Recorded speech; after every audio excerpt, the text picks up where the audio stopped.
The glass shattered on the marble, but no one heard it over the applause. Hundreds of guests toasted my public humiliation. "And now," my husband announced, "my future wife, Sophie." He wasn't looking at me. He was looking at my stepsister. They thought they had taken everything. They forgot one thing. Sometimes a key isn't for opening doors. Sometimes it's for locking them. My name is Eliza Vance, and for 7 years, I was the perfect hostess. Tonight, New Year's Eve, was the pinnacle of that perfection. Our Brookline mansion was drowning in white orchids and the glow of 1,000 champagne flutes. The air hummed with the sound of success, the hushed negotiations of venture capitalists, the bright laughter of senators' wives. I orchestrated it all. Every smile, every handshake, every catered bite of caviar was a move I had practiced, a note I had perfected. I was 35 years old, the mistress of the Vance dynasty, and in complete control. At 11:50 p.m., Julian tapped his crystal glass. My husband, Julian Vance, the charismatic center of every room, raised his hand for silence. The orchestra quieted. The sea of Boston's elite turned toward him, faces upturned and expectant. I smiled, the practiced smile of the proud wife, ready for his usual toast about legacy and the coming year. "Thank you all for being here," he began, his voice smooth as the velvet jacket he wore. "This has been a transformative year for Vance Capital, but true transformation requires vision. It requires cutting away the past to make way for the future." A strange, cold current passed through the room. I felt it before I understood it. "And so, tonight," Julian continued, his eyes scanning the crowd, deliberately avoiding mine, "I want to introduce you to that future, my future wife, Sophie." The name hit the air and hung there. Sophie, my stepsister. The silence that followed was absolute, a void that sucked all the warmth from the grand hall. It lasted only a second, perhaps 2. Then came the applause. It was not hesitant, it was confident, it was robust. And underneath it, I heard something far worse. Quiet, relieved laughter. They were clapping for the end of my marriage. My gaze snapped from Julian to the faces in the crowd. The Wintons, the Abernathys, people I had hosted for dinner just last week. They were smiling, not with shock, but with acknowledgement. A terrible, sinking realization crashed over me. This was not an announcement. It was a confirmation. They all knew. I turned back to the dais. Sophie Albright was stepping up beside him, taking his hand. She was not blushing like a mistress caught in the spotlight. She was glowing, accepting the applause, her smile a mixture of shy triumph and pity. She looked at me, just once, and her eyes held no apology. She looked like the winner. The world contracted to a dull roar. Before I could move, 2 men separated themselves from the crowd. They were not guests. Their suits were too expensive in a severe, joyless way. Julian's lawyers. "Mrs. Vance," the taller one said, his voice barely above a whisper but cutting through the noise. He held out a thick leather folio. "If you'll please come with us." They did not lead me to a private room. They cornered me near the entrance, a public execution. I opened the folio. The first page was a divorce petition. The second, a non-disclosure agreement so restrictive it would forbid me from even thinking his name. The third, a restraining order. "This is a joke," I whispered. "It is not," said the second lawyer, checking his watch. "My client is invoking the lifestyle clause of your prenuptial agreement. You have 10 minutes to vacate the premises. You may take your handbag." "My clothes, everything in this house, Mrs. Vance, including the jewelry you are wearing, is the property of the Vance Family Trust," the tall one said, his voice flat and cold. "You have 10 minutes, or security will remove you." 10 minutes. After 7 years of building his empire, of sacrificing my own career, of hosting these very people. 10 minutes. The shock was so profound it burned away. The humiliation was so complete it left nothing behind but ice. I did not cry. I would not give them the satisfaction. I did not scream. My spine straightened. The perfect hostess died, and someone else, someone much older and colder, took her place. I looked past the lawyers, past the laughing crowd, to where Julian was kissing Sophie as the clock began to chime for midnight. And then I remembered the last words my grandfather, Theodore Reed, ever spoke to me. He had been fading, his sharp eyes clouded by illness, but he had gripped my hand. "Eliza," he'd rasped, "they are not what they seem." When they finally show you their real faces, you find the keystone. I closed the folio and handed it back to the lawyer. I looked across the hall at my husband. I smiled. It was a small, tight smile that did not reach my eyes. "Of course," I said, my voice perfectly clear. The lawyers looked relieved, already dismissing me. They expected me to walk out the massive front doors, into the snow, defeated. I turned, but I did not walk toward the exit. With the chimes of midnight still ringing in the air, I turned sharply on my heel and began to walk, my steps measured and deliberate, past the grand staircase, toward the back of the mansion, toward my grandfather's old library. I reached the library in 12 strides. My heels clicked, sharp and angry, on the parquet floor. Behind me, the party's noise was a distant, chaotic sea.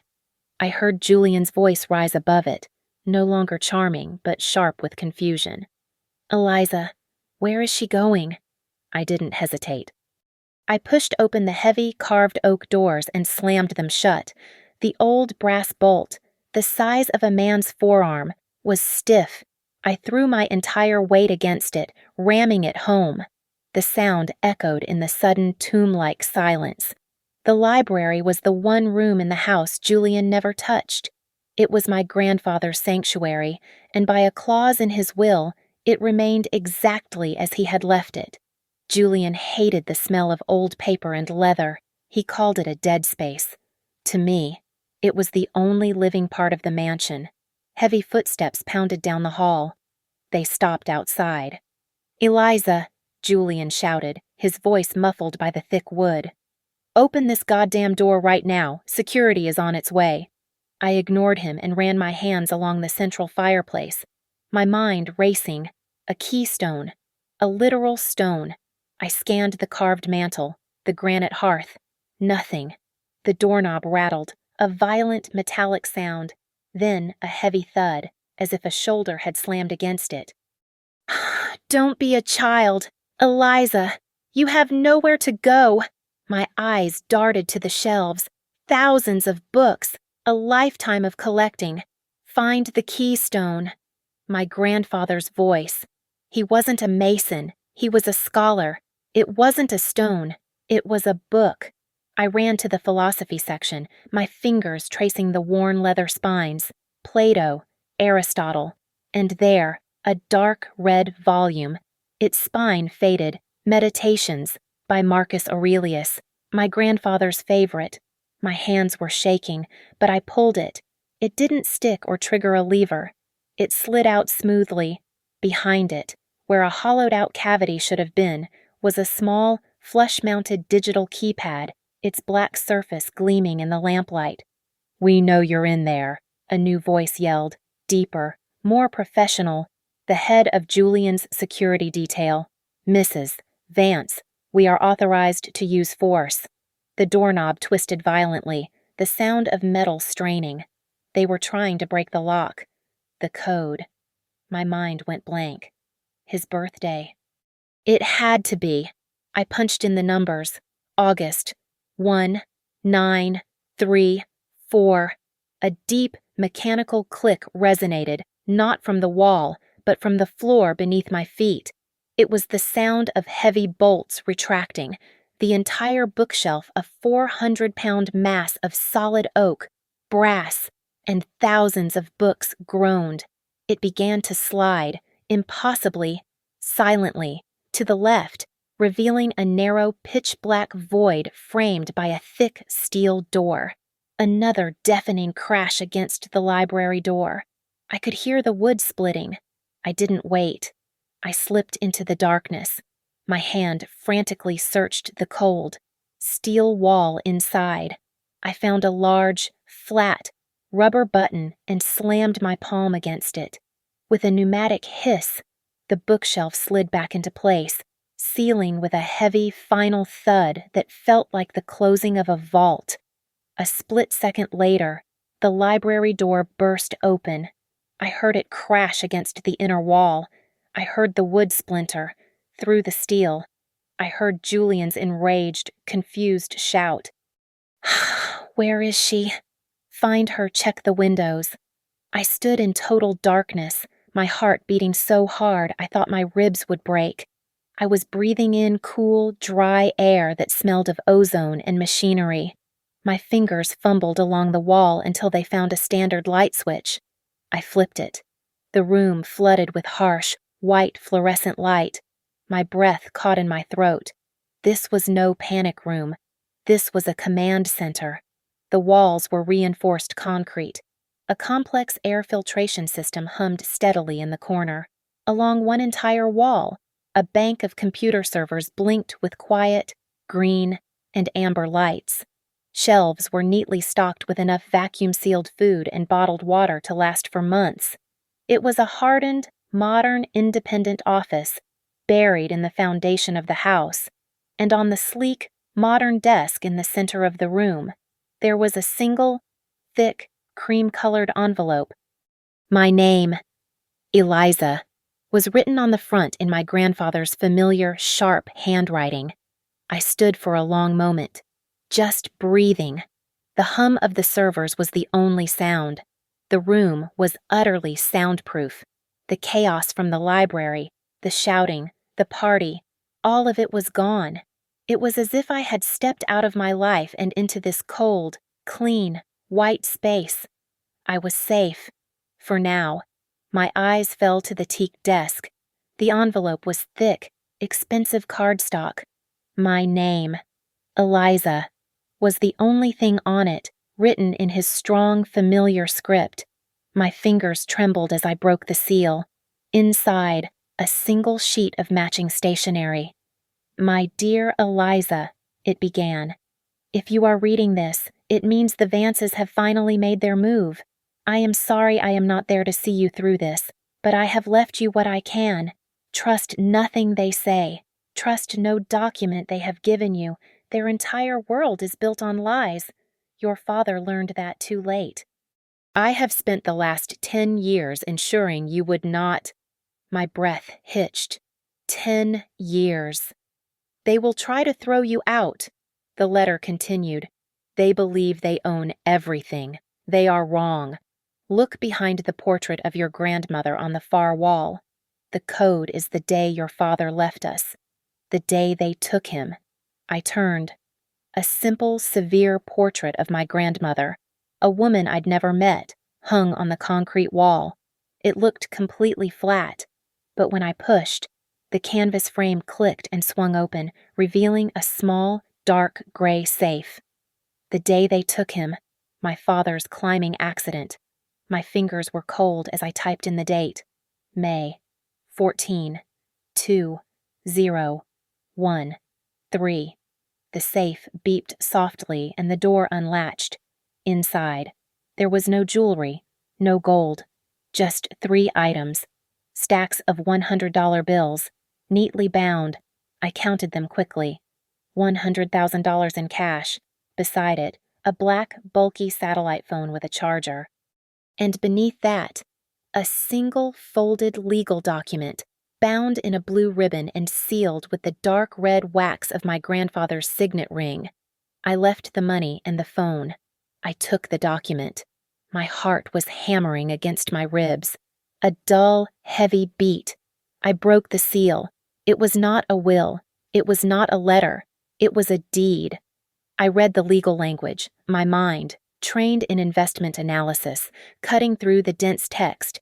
It was the original, notarized, ironclad deed for the Brookline mansion and the entire 30-acre estate. I read the ownership clause, and my blood ran cold. The property was not owned by the Vance Family Trust. It was held by a separate, blind trust, the Reed Keystone Trust, established by Theodore Reed, and the sole beneficiary, upon his death, was listed as his granddaughter, Eliza Reed. My knees felt weak. I gripped the desk. I read the next part, a special provision, and the room began to spin. Theodore had granted Julian Vance and his immediate family lifetime residency rights, a right to live here, to use the house as their own, but it was contingent on one single, unbreakable condition. Said residency rights are granted. I read aloud, my voice a hoarse whisper. Solely for the duration of Julian Vance's legal and faithful marriage to my aforementioned granddaughter, Eliza Reed. Should this marriage be terminated by any party, or should Julian Vance publicly or privately disavow his vows, all residency rights for him and his family are immediately and irrevocably voided. I read it again and again. A future wife, Sophie, Julian's own words, spoken in a hall full of witnesses, a public disavowal. He hadn't just humiliated me. He hadn't just divorced me. He had violated the contract. He had just disinherited himself. This was not his house. It was mine. I sat down in the sterile office chair, the deed clutched in my hand. The adrenaline that had carried me this far was fading, replaced by a deep, cellular cold. Trapped in this soundproof box, there were no more distractions, no party to host, no lawyers to defy. There was only the truth of the last 7 years. I forced myself to go back. To the beginning, the gala at the Museum of Fine Arts. I was 28, a junior analyst at a competing firm, making a name for myself. He was Julian Vance, the 30-year-old heir to Vance Capital, the man everyone wanted to know. He hadn't just approached me, he had targeted me. He moved through that crowd, bypassing politicians and billionaires, and came straight to me. He knew my name. He knew the white paper I had written on emerging market derivatives. Eliza Reed, he'd said, his voice that perfect blend of old money confidence and modern charm. Your analysis of the Singapore merger was brilliant, ruthless, even. I was flattered. He wasn't just another handsome face. He saw my mind. Over the next few months, he pursued me relentlessly. He didn't just admire my intellect, he said he admired my lineage. He loved that I was a Reed, that I came from good, strong stock, as he put it.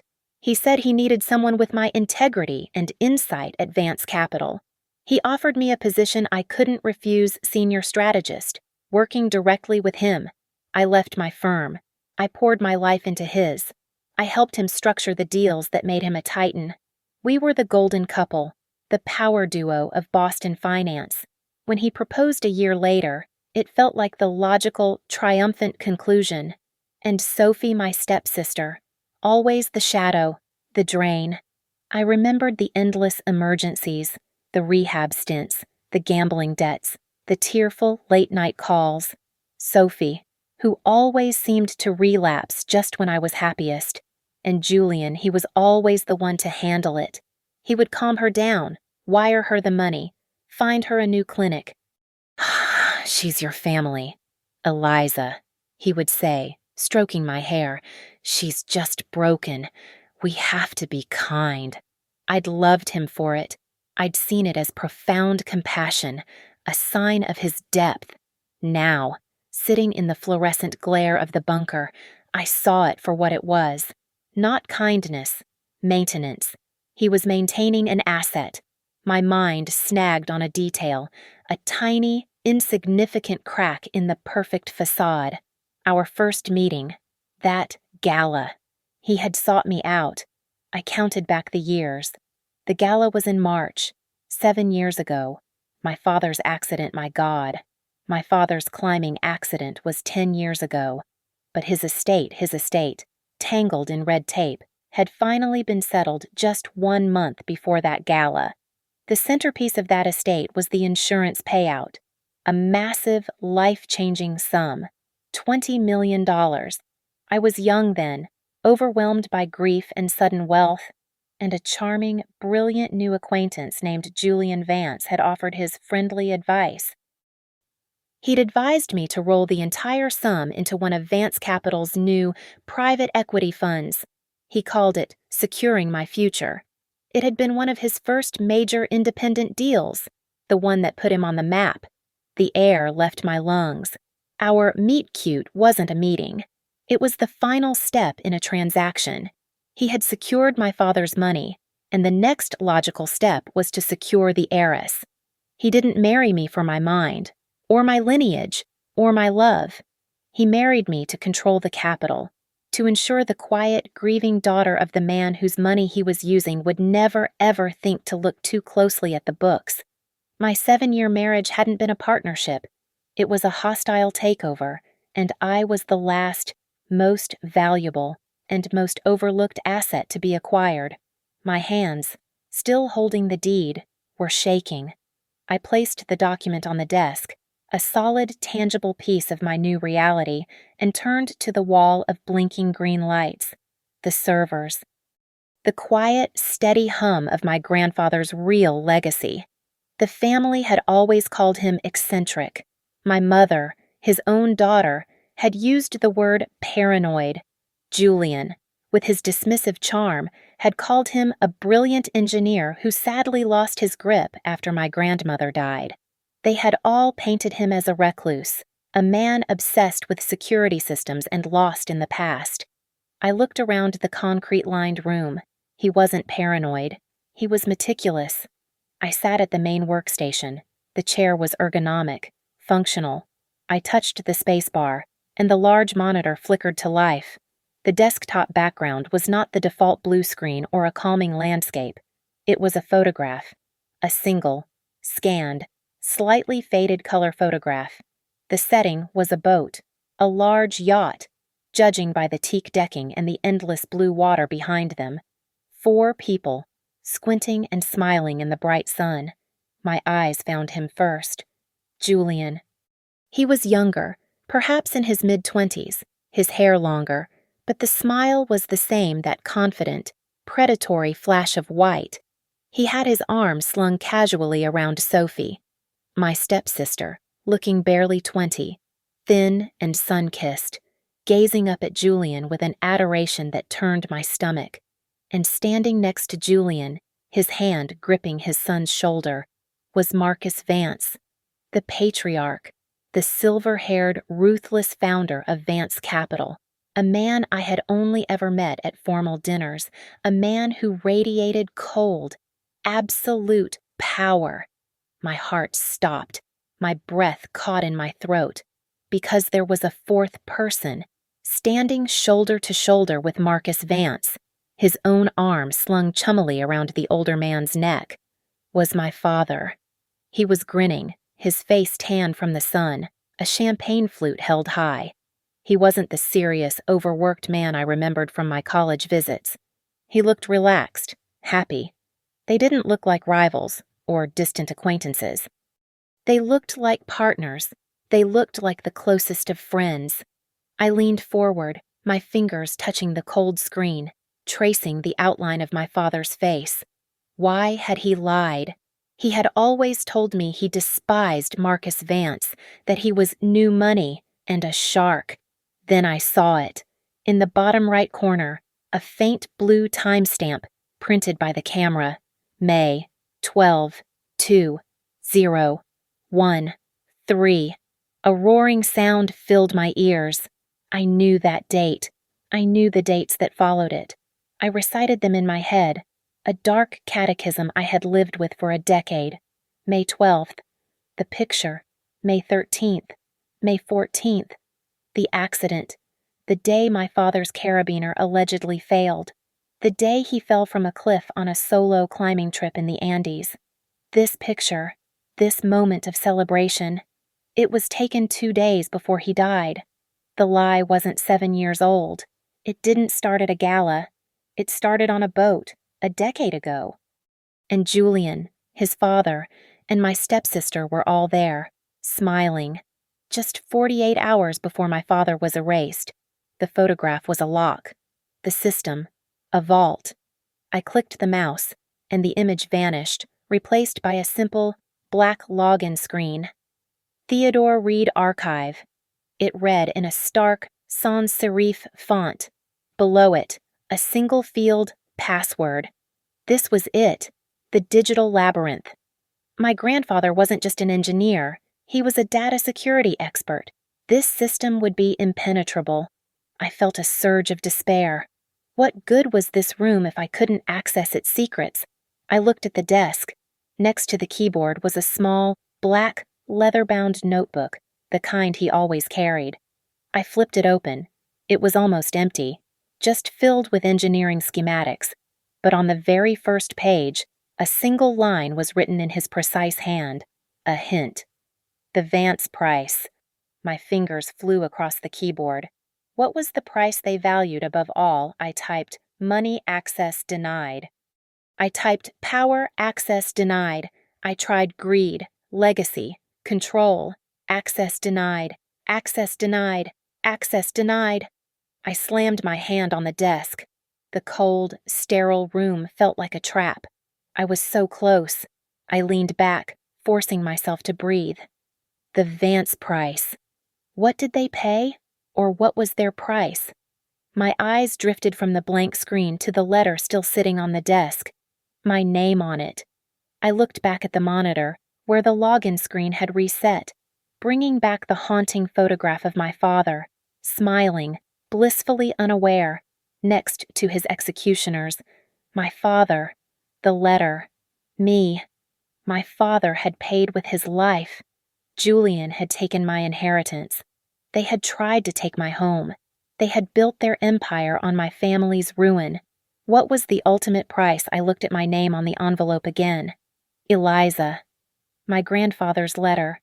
Your father learned that too late. I have spent the last 10 years ensuring you would not. I wasn't the price they paid. I was the one he was trying to save. My mind shifted. It wasn't about them. It was about my grandfather. What did he think their price was? Wait. The gala. My father's insurance money. My lineage. My marriage. It wasn't one thing. It was all of it. It all led to me. I wasn't the cost. I was the prize. The final acquisition. The asset Julian had locked down for 7 years. My fingers moved slowly, deliberately. I typed Eliza, a soft chime. The screen went green. Access granted. Welcome. My breath exhaled in a shaky rush. He knew. My grandfather had known all along that I would be the key, in every sense of the word. The screen populated. It wasn't a jumble of files. It was a perfectly organized, terrifyingly meticulous database. Hundreds of folders, all named with chilling precision. Vance Capital, Swiss Transactions. Vance Capital, Project Ares. Marcus Exit Strategy. J.V. Offshore Holdings. S.A. Debts. Paid. S.A. Sophie Albright. My blood ran cold. This wasn't a man's paranoid rambling. This was a forensic accountant's life's work. My grandfather hadn't just been losing his grip. He had been building a case. He was a master archivist. He had been watching them. I scrolled through the directory. There were audio files, video files, encrypted bank statements, scanned legal documents, and private emails. The dates on the files went back 15 years. 15 years. He had been spying on the Vances long before my father died. He had been recording, copying, and saving everything. He had built this bunker not to hide from the world, but to store its dirtiest secrets. And tonight, he had finally given me the key. My mouse hovered over the list of folders. My eyes were drawn to one name, a name that felt both classical and military, Project Ares. I clicked it. The folder opened, revealing not spreadsheets, but a long list of audio files. Simple, WAV files. Each one was meticulously labeled with a date and a location tag. MV Office. Home study. Phone tap JV. My grandfather hadn't just been an archivist. He had been a spy. My fingers trembled. I scrolled down, my eyes scanning the dates, going back 10 years. I stopped. A file dated May 7th, 2013, 1 week before my father's death. Location, MV office. Marcus Vance's office. I double-clicked. There was a hiss of static, the distant sound of a door closing, and then voices, clear as if they were in the room. "You cannot be serious. Marcus." My father's voice, tight with anger and something I'd never heard from him before, fear. This wasn't our agreement. We were moving capital, not this. We are doing what is necessary. Marcus Vance's voice, smooth, cold, and utterly untroubled. This is a transnational criminal organization. You're laundering money for terrorists. For cartels, I am a patriot. Marcus, I will not be a party to this. I'm out. I'm pulling my stake, and I'm going to the feds. There was a long pause. I heard the clink of ice in a glass. Then, Marcus laughed. It was not a pleasant sound. It was short and dry. "Richard, you amateur. You've been in this for 5 years. You don't just get out. Your hands are as dirty as mine. You signed the papers. You cashed the checks. Once you are in, there is no way out. There is only deeper in." "I'll take my chances," my father said, his voice hard. "No," Marcus replied, his tone final. "You won't. You'll calm down. You'll go home to your daughter, and you'll continue to enjoy the returns. Do not be a fool." The recording clicked off. I was rigid, my nails digging into the palms of my hands. My father, my honorable, straight-laced father, had been in business with Marcus Vance. Not just business. He'd been a partner in a massive criminal enterprise. He had discovered the truth and, in his naivety, had tried to be a hero. He had threatened Marcus Vance. My stomach churned with nausea. I had to know. I scrolled further down the list, my heart pounding a sick rhythm against my ribs. I stopped. The file date stared at me. A digital accusation. May 12/2/0/1/3. 2 days before the accident. The same day as the photograph on the yacht. The tag, phone tap JV say, Julian Vance and Sophie Albright. I held my breath and pressed play. This time, the audio was clearer. A phone call. In the voices they were so young. "He's not listening." Julian's voice. It was higher-pitched, strained with a youthful impatience. But it was him. "He's going to ruin everything. For all of us." "What did your father say?" Sophie's voice. It was soft, breathy, the same needy, vulnerable voice she had used on me for a decade. "Father says he's too stubborn. He's a liability." A pause. "It has to be done. And it has to look like a slip. A tragic accident." The silence on the line seemed to stretch for an eternity. The air in the bunker was so cold it burned my lungs. "What?" "What do you mean?" Sophie asked, her voice trembling just a little. "I mean," Julian said, his voice dropping, hardening into the man I knew, "that he's a loose end. And we tie up loose ends. We have a team. It's all set. But he's suspicious. He won't go with anyone from here. He has to be managed." "Managed." "We just need to make sure he's at that specific trailhead," Julian said, his voice clipped and impatient. "The Jaguar's Tooth Trail. At 8 a.m. on the 14th. Can you do that?" "Me?" Sophie's voice was a small, shocked whisper. "Julian, he's nothing to you," Julian snapped. "He's your stepfather, a man who barely looks at you. We are your family now. This is for us, for our future. You want to go back to that debt, or do you want to be with me? This is the only way." Another pause. I could hear Sophie's shallow breathing. Then, her voice changed. It became sweet, compliant, the voice I had heard 1,000 times asking for help. "Of course, Julian, She whispered, "You're right. He trusts me. I'll tell him it's a father-daughter outing. A surprise. He'll be there." "Good girl," Julian said. "He won't even know what happened." The call ended. I don't know how long I sat there. The recording had stopped, but I could still hear it. "He trusts me. I'll tell him it's a father-daughter outing." She hadn't just known. She hadn't just been a bystander. Sophie, my stepsister.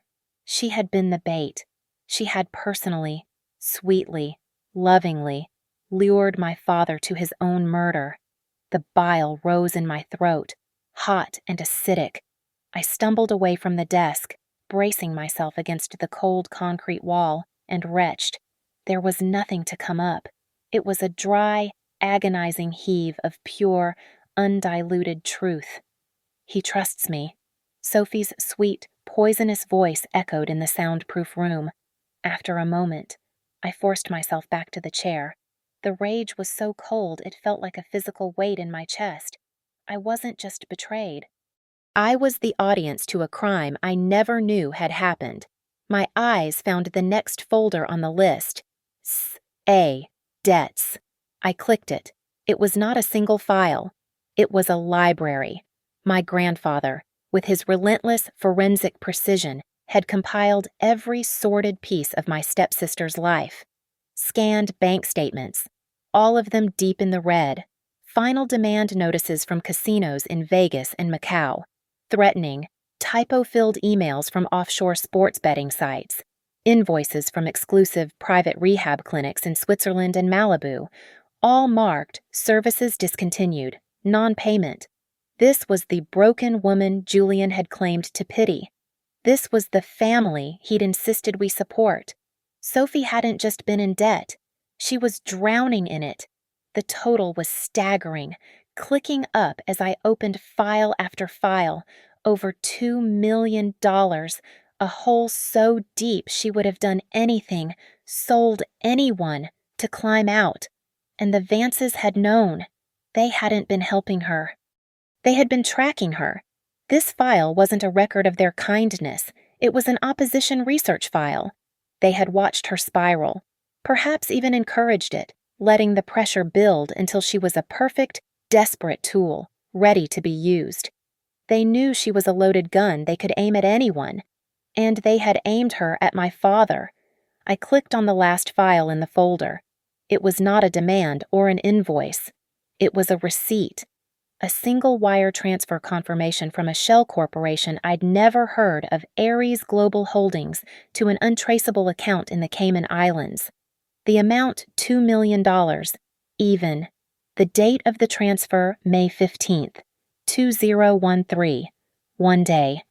One day after my father's death was officially ruled an accident. One day after his solo climbing trip ended. And Sophie was the grieving, hysterical stepdaughter. They had paid her for services rendered. She wasn't Julian's co-conspirator. She was a puppet. A cheap, bought and paid for asset, purchased for $2 million. Her jealousy, her weakness, her endless need. It was all a performance, a mask she wore to hide the monster beneath.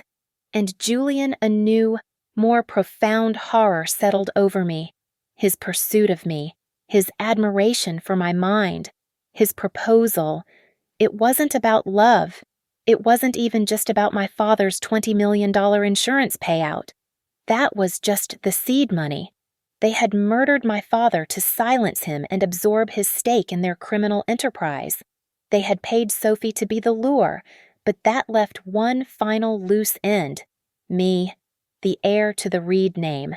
The one person who might inherit not just money, but my grandfather's paranoid suspicion. Julian hadn't married me to get my money. He had married me to control me, to isolate me, to swaddle me in luxury, to become the sole arbiter of my reality, ensuring I never, ever looked at the books. He married me to make sure the last Reed was a docile, perfect, clueless wife. My entire life, my entire 7-year marriage, wasn't a romance. It was a strategy. It was a long-term containment. There was only one file left. It was at the very top of the directory, its name highlighted in red, as if it were the only one that truly mattered. For Eliza! It wasn't a document or an audio log. It was a video file. My hand was steady now. The grief and nausea had been burned away, replaced by a cold, hard resolve. I clicked it. The screen flickered, and then he was there. My grandfather, Theodore. He was not the strong, vital man I remembered from my childhood. This was a man at the end of his life. He was propped up in a hospital bed, the skin drawn tight over his sharp features, but his eyes were the same. They were not weak. They were burning, alive with a furious, cold intelligence. He was looking directly into the camera, as if he could see me, sitting here, years in the future. "Eliza," he said, his voice a dry rasp, but every word precise. "If you are watching this, it means the worst has happened. It means they've finally shown their hand. I knew they would. I've suspected the Vances since the day your father, God rest his soul, brought them home. He saw charm. I saw a sickness. He coughed, a painful, rattling sound, but his gaze never wavered. After your father died," he continued, "I tried to prove it. I tried to find the cracks, find the evidence that would link them to his accident, but they were too good. Marcus is a monster, but he is a meticulous one. I realized I could never prove the murder." He leaned closer to the camera, his eyes holding mine. "So I chose a different path. Not justice. Not yet. I chose financial warfare. I decided that if I could not send them to prison, I would take back what they had stolen, and more." He paused, a flicker of a smile, a grim, satisfied expression. "The deed I left you, the cash in the safe, that is nothing. Eliza, that's just the key. The real asset, the real inheritance, is Vance Capital itself." I leaned forward, my heart stopping. "I may not have been able to stop your father's murder," Theodore rasped, "but I was his partner in a different life, a life he never told you about. I helped build the original encryption for his data security firm, the Vances. They bought that company, and they built their entire criminal accounting system on my foundation." He pointed a thin, trembling finger at the camera. "They built their house on my land, Eliza, and I never gave them the master key. For 10 years, he said, his voice dropping to a conspiratorial whisper, I have had a backdoor into their core accounting system, a piece of code, invisible to their audits, that has been doing one simple thing. Every time a transaction clears every laundered dollar from Ares, every dirty deal they make, my code shaves off 0.05%, a fraction of a fraction, too small to ever be noticed. And for 10 years, it has been diverting that money, their money, into a series of encrypted, anonymous trust accounts in Zurich. He let the words sink in. They built their empire on your father's blood, he said, his voice thick with a terrible, cold anger. I built your legacy on their greed. That money is yours now. All of it. I don't know the exact sum. Tens of millions. Maybe hundreds. It is clean. It is untraceable. And it is yours. Tears were streaming down my face, but they were not tears of sorrow. They were tears of a terrible, profound, and ice-cold gratitude. So now you have a choice, my grandfather said. I have left you the name of the bank and the access codes. You can take that satellite phone, call the number, and disappear. Live well, Eliza. Forget these animals. That is one path. He leaned in one last time, his eyes burning into me. Or, you can burn it all down. The evidence in this archive is enough to start the fire. The money is the gasoline. His last words were almost a sigh. The deed is the first weapon. Use it. It will get you out of this room. And remember, Eliza, this house is listening. The screen went black. I sat in the silence. He had given me an escape. He had given me a fortune. But he had also given me a sword. This house is listening. I looked at the server bank. He wasn't just an archivist. He had wired this entire mansion. I spun back to the console, pulling up the file directory. I saw a new one, System Controls. Inside, a file named House Audio Pay System. He hadn't just built a bunker. He had built a stage. I found the folder labeled System Controls and a subfolder Live Feed Mansion. I clicked it. The screen split into a dozen feeds: the foyer, the driveway, the kitchens, and the great hall. The party was over. The hundreds of guests were gone. But 3 people remained. There, standing under the massive crystal chandelier, my chandelier, were Julian, Sophie, and Marcus Vance. They were not weary from the night. They were energized, triumphant. Marcus, the patriarch, was opening a fresh bottle of vintage champagne, the expensive kind reserved for ultimate victories. Sophie was leaning against Julian, her head on his chest, her smile wide and victorious. I clicked the audio feed for the hall. The sound was crystal clear. "To the future," Julian said, his voice ringing with arrogance as he raised his glass. He drank deeply, then laughed. "She ran like a little mouse, right out the front door, just as predicted. She'll never dare challenge us." Marcus grunted, a rare smile on his thin lips. "She's a reed, but she has none of Theodore's spine." A perfect, predictable disappointment. "She's gone," Julian finalized, kissing the top of Sophie's head. "The house is ours. The legacy is ours.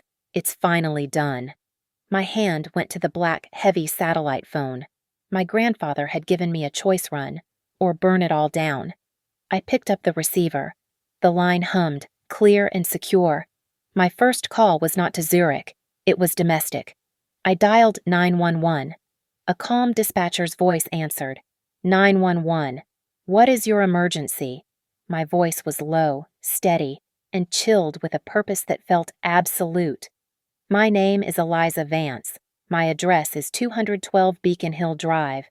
I am locked in a secure room in my home. My husband, Julian Vance, has just publicly threatened me and ordered his security to have me forcibly removed. I am terrified for my life." I used the words I knew would work: locked, threatened, forcibly removed. This was no longer a civil matter. This was a hostage situation. "Please," I whispered. "Please, hurry." I disconnected the call. They would not come politely. They would come fast, and they would come with force. My fingers immediately dialed the second number, the international one from Theodore's notebook. It rang twice. A crisp, professional voice answered. "Zurich Private Office." "This is Eliza Reed Vance." There was a half-second pause, the sound of a name being recognized. "Go ahead, Ms. Reed Vance. Activate Protocol Ares." The pause this time was electric. "Acknowledged. Protocol Ares is active. All assets are frozen and transferred to beneficiary control. We will await your further instructions. Madam." The line clicked dead. With a single phrase, I had just seized control of their entire criminal empire. The hundreds of millions of dollars they had built on my father's blood, their lifeblood, was now mine. Now, for the fire. I turned back to the console. This house is listening. I navigated to the System Controls folder and clicked House Audio System. A simple interface appeared. I clicked Enable All Zones. Then I went back to the Project Ares archive, back to the file dated May 12th, 2013, the recording of Julian and Sophie. I looked at the camera feed. Julian was pouring Sophie another glass. Marcus was staring into the fireplace, the picture of a king secure in his domain. I dragged the audio file onto the PA system icon. I clicked Play. For 1 second, there was nothing but a faint electronic hiss. Then, Julian's own voice, tinny, impatient, and 10 years younger, filled the air of the entire mansion. "He's not listening. He's going to ruin everything." On the screen, I watched the 3 of them freeze. Then Sophie's voice, breathy and young. What did your father say? Marcus Vance, who was lifting his glass, stopped. He turned his head slowly, like an animal sensing a trap it had forgotten it set. Julian's recorded voice echoed from the ceiling. Father says he's too stubborn. He's a liability. It has to be done, and it has to look like a slip, a tragic accident. The champagne glass slipped from Marcus Vance's numb fingers and shattered on the marble floor. Sophie's hand flew to her mouth, her eyes wide with a primal terror as she looked at Julian. Julian himself had staggered back, his face a mask of waxy, white horror. They looked like ghosts, haunted by the digital specter of their own crime. The recording continued, merciless, inescapable.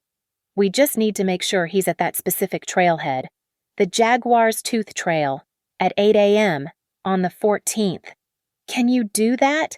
Julian was shaking his head, whispering, no, no, no, as if he could undo it. And then, the final girlish voice that sealed their fate. Sophie's voice.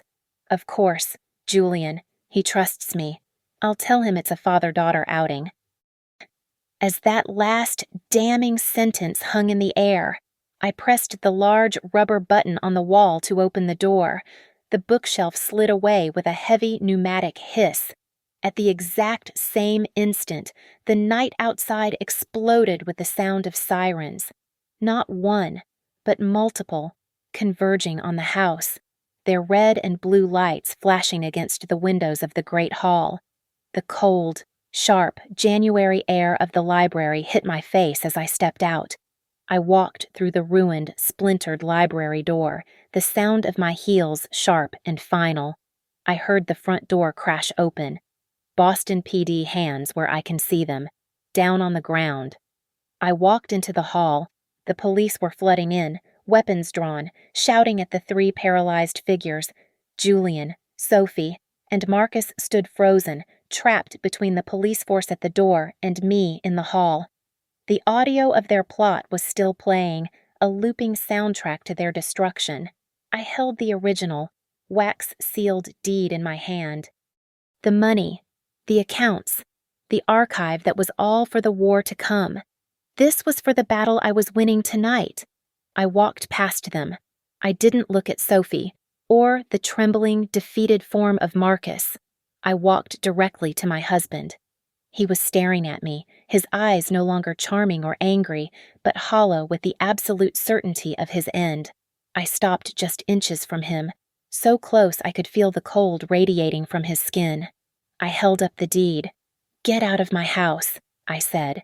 "Thank you so much for listening to this story. I'm so curious. Where in the world are you listening from? Let me know in the comments so we can connect and share our thoughts. Please subscribe to Lily Revenge Stories, like this video, and if you really want to support the channel, smash that hype button to help this story get heard by more people.